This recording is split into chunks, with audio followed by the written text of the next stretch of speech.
अगर मैं आजाद ना करती तो ये उसे मार देता। मैंने जो किया सही किया और कोई हल नहीं था।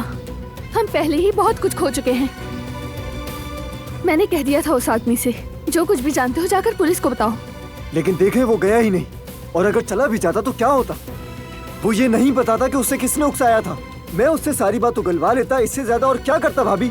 तुम तो कुछ और कह रहे थे जेहान। चाहे मैं कुछ भी कहूँ भाभी, क्या आप मुझे जानती नहीं है? तुम्हारा मकसद वाज़ेह था, हम कोई रिस्क नहीं ले सकते थे। तुम अभी बहुत छोटे हो और तुमने ही तो कहा था तुम उसे मार दोगे।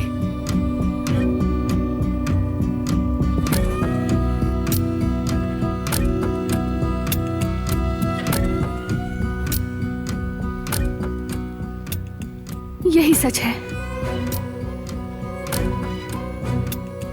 बहरान से पूछे बगैर तुमने अपनी मर्जी से फैसला किया, और वो आदमी तो पुलिस के पास गया ही नहीं। अब ढूंढ कर लाओ उसे।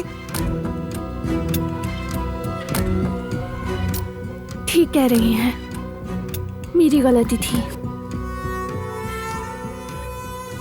मैंने सोचा पुलिस के पास जाएगा। काश के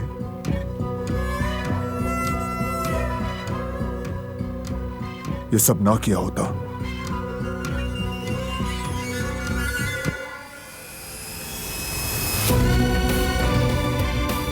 काश ऐसा ना करती, लेकिन उस वक्त मुझे यही ठीक लगा। भगाने के बाद कह रहे हैं ये बहू साहिबा। तुम होती अम्मा जान।